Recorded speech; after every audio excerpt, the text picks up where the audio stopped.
Bonjour et bienvenue encore avec nous aujourd'hui à Parole sur le roc. Comme que je vous ai dit, si vous étiez avec nous hier, on a un grand privilège d'avoir avec nous pasteur Chantal, qui est le pasteur fondateur de l'Église sur le roc, qui est fondée ici à Sherbrooke depuis plus de maintenant 21, proche 22 ans. Et en plus, pasteur Chantal était déjà dans le ministère avant, donc plus de 30 ans d'expérience dans le ministère, dans l'enseignement et la parole. Alors, c'est un grand privilège de l'avoir avec nous aujourd'hui. Ah, bien, merci, Annie. Eh bien, c'est ça, on va continuer. Pendant les 2 premiers jours du podcast, j'ai parlé combien je vivais sous la grâce de Dieu, parce qu'on continue l'enseignement. J'imagine que si vous êtes rendu au troisième, c'est parce que vous avez écouté les 2 autres. Sinon, bien, je vais vous dire que j'étais à l'hôpital et j'ai été attaquée avec le coronavirus et que je parle des 3 jours qui ont été avant que j'aille aux soins intensifs, comment j'ai vu la grâce de Dieu et comment, dans mes moments de lucidité, je confessais toujours que je verrais la gloire de Dieu et non pas ce que cette maladie-là voulait faire dans mon corps. Et puis, on est rendu au lundi soir maintenant, depuis le samedi soir que je suis là. Moi, je n'ai aucune notion du temps. Je ne sais même pas qu'on est lundi soir. Je n'ai aucune notion du temps. Je suis vraiment dans de la fièvre, vraiment perdue un peu. Puis ma situation, elle ne s'améliore pas. Je ne sais même pas. Je suis perdue vraiment. Je n'ai pas de grande douleur, mais je suis vraiment dans un état de faiblesse et, comme je vous disais, je cours beaucoup aux toilettes. Amen. Et Pasteur Brian, Pasteur Annie ont à cœur d'appeler à l'hôpital. Ça donne bien parce qu'il y a un téléphone dans la chambre, on est 2 patients, puis le téléphone est à côté de moi. Et puis, c'est pour ça que je connaissais le nom de la petite madame qui est avec moi, parce que sa fille n'arrêtait pas d'appeler. Elle s'appelle Josée, puis ça, c'est Madame Couture. Puis elle disait, ma mère, elle va-tu bien? Puis là, je lui demandais. Puis en tout cas, c'est ça qui me réveillait aussi assez souvent. Mais Pasteur Brian, Pasteur Annie ont à cœur de m'appeler, puis Pasteur Brian, il a à cœur de faire le ministère de la louange, puis de me chanter un chant au téléphone. Et puis, en anglais, il est très beau, puis il le chante en anglais, merci Seigneur. Ça dit, You are the Lord that healed me. You are the Lord, my healer. You send your word and heal my disease. Tu es le Seigneur qui me guérit. Tu es le Seigneur, mon guérisseur. Tu as envoyé ta parole et tu m'as guéri. Et puis tout le temps que je chante, j'ai la main ici. Et je suis dans un état de recevoir. Je suis tellement faible que je reçois. Et puis après ça, ben, ils ont prié, puis ils ont fermé le téléphone. Puis Pasteur Réal, lui, il sait que Pasteur Bravienne vient de me faire du ministère, puis je suis dans un état de sa présence. Il se dépêche à appeler Martine et John, puis il dit, John, je veux que tu pries sur ma femme. Alors, Martine et John m'appellent tout de suite après. Et puis, ils disent, elle dit, maman, on a à cœur de prier. J'ai dit, Pasteur Brian, il vient de m'emmener dans la louange, puis il m'a chanté un beau chant. Et puis, là, il prie, puis vous savez, John Smithwick, avec sa grosse voix, il a prié sur moi.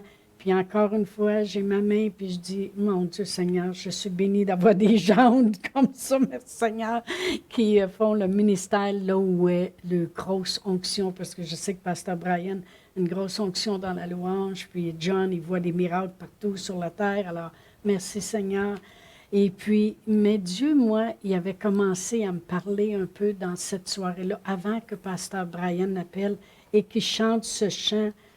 J'envoie ma parole qui te guérit, ce chant I send my word and heal your disease.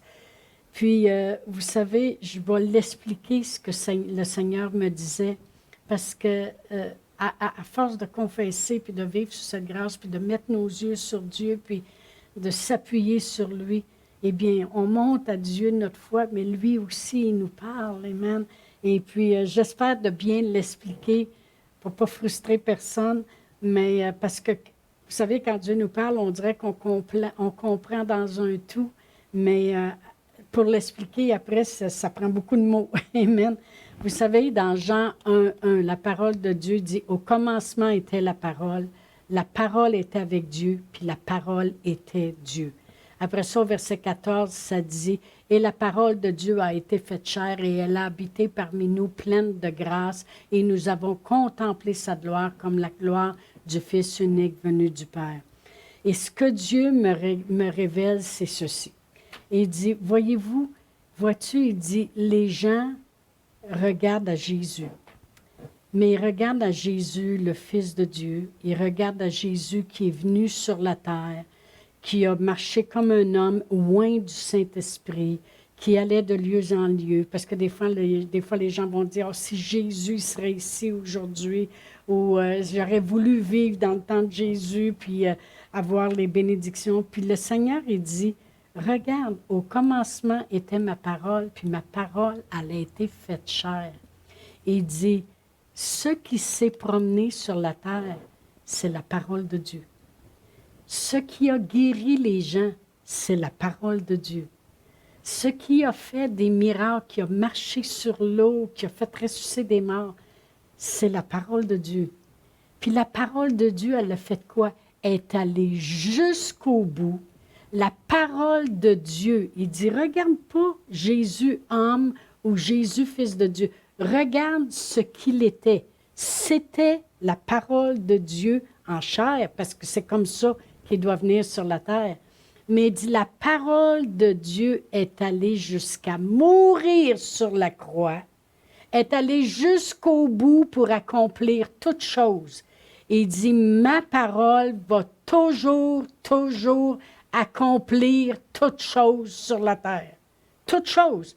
Elle a fait ça avant, ma parole va toujours rester la même. C'est ma parole. Il dit, quand tu prends la Bible, que tu prends les versets puis que tu les lis, c'est la même chose que quand Jésus se promenait sur la terre. C'est ma parole qui est prête à tout faire. Il dit, c'est ma parole qui guérissait, c'est ma parole qui allait de lieu en lieu, c'est ma parole qui est morte sur la croix, c'est ma parole qui a ressuscité, parce que ma parole va toujours exister, elle ne sera jamais détruite, puis elle va toujours tout faire. Amen. Il dit, ma parole, il dit, tu la dis, tu la médites, tu la parles, puis elle va toujours aller jusqu'au bout pour toi. Toujours. C'est la même qui est allée à la croix. Vous savez, c'est la parole de Dieu qui fait le combat. Moi, j'allais en empirant, là, parce que le mardi matin, je vais le dire après, mais dans 2 Chroniques 20-15, vous savez, quand Josaphat devait être attaqué par 3 armées qui s'en venaient, le Seigneur, il dit, vous n'avez pas à vous en faire, c'est pas vous qui allez combattre, c'est moi qui va combattre pour vous. Et puis, quand Dieu me parlait tout d'un bloc, là, puis il me disait, non, non, regarde pas juste à Jésus, le Fils de Dieu, l'homme, comme si, oui, on le met sur un piédestal parce qu'il a tout accompli, puis il a voulu être chair, puis il a voulu habiter parmi nous, il a voulu marcher dans nos souliers, puis il est mort sur la croix, puis il a souffert. Mais il dit, qui est-il vraiment? Vous savez, dans Apocalypse 19, je vais aller le chercher, dans Apocalypse 19, la parole de Dieu, je vais le lire du verset 11 à 13, ça dit, « Puis je vis le ciel ouvert, et voici parut un cheval blanc. Celui qui le montait s'appelle fidèle et véritable, et il juge et combat avec justice. Ses yeux étaient comme une flamme de feu, et sa tête était plusieurs diadèmes. Il avait un nom écrit que personne ne connaît, si ce n'est lui-même. Et il était revêtu d'un vêtement teint de sang. Son nom est la parole de Dieu. » Wow! Dieu, il dit, quand tu regardes à Jésus, il faut que tu vois ma parole. Parce qu'il dit que vous regardez la Bible comme au case des belles promesses. Mais non, c'est Jésus. Jésus, c'est la parole. Amen. Puis dans Isaïe 55, ça dit que sa parole, elle ne retournera jamais à lui sans avoir effectué ses desseins et sa volonté. Ben oui, mais si Jésus est la parole, c'est pour ça qu'avant de retourner à lui, il a tout effectué, ses desseins, puis sa volonté.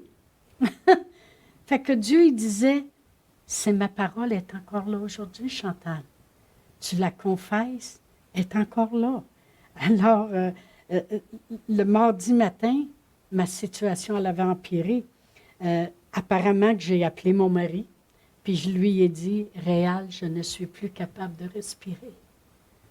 Et après ça, Réal, il a entendu du bruit, de la commotion, et puis j'ai dit, salut, je m'en vais aux soins intensifs.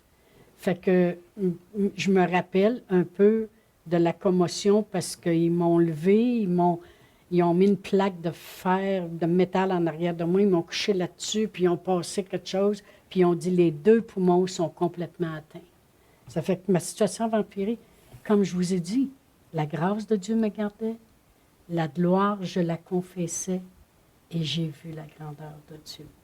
Parce que peu importe ce qui se passe, que ça empire ou ces choses-là, la parole de Dieu, Dieu il disait, ma parole, c'est la même.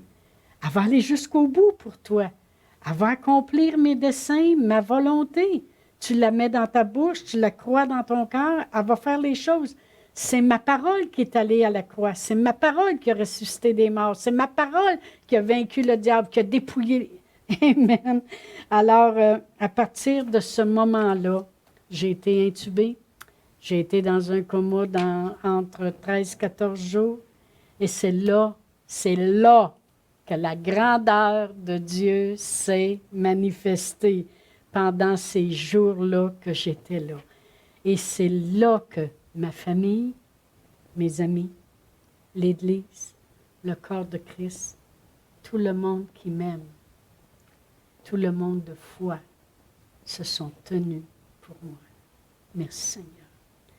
Alors, en embarquant leur foi avec le combat que moi j'avais battu, je m'étais battue depuis 3 jours, mais en réalité, ça faisait un bout.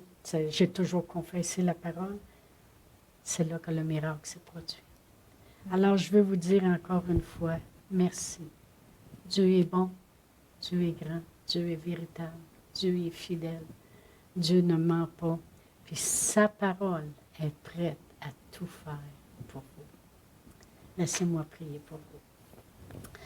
Père éternel, dans le nom précieux de Jésus, je te glorifie, Seigneur, pour cette Bible, pour les enseignements qu'on reçoit, pour la révélation de ta parole, pour le Saint-Esprit qui nous conduit dans la vérité, Seigneur. Je prie pour que les gens expérimentent la grandeur de ta parole, Seigneur. Combien elle ne retournera pas à toi lorsqu'il la croit et la confesse, Seigneur, sans avoir effectué tes desseins, ta volonté. Père éternel, que ta parole devienne la vérité dans leur vie. Dans le nom de Jésus. Amen. Amen, amen. Alors, merci d'avoir écouté aujourd'hui. C'était tellement bénissant. Amen. Je suis sûre que vous êtes bénis à la maison. C'est tellement bon. Merci, Pasteur Chantal. Et je sais que elle va revenir nous visiter, puis elle va encore continuer de nous amener des enseignements. Ça va être super. Alors, à la prochaine. Merci d'avoir été avec nous.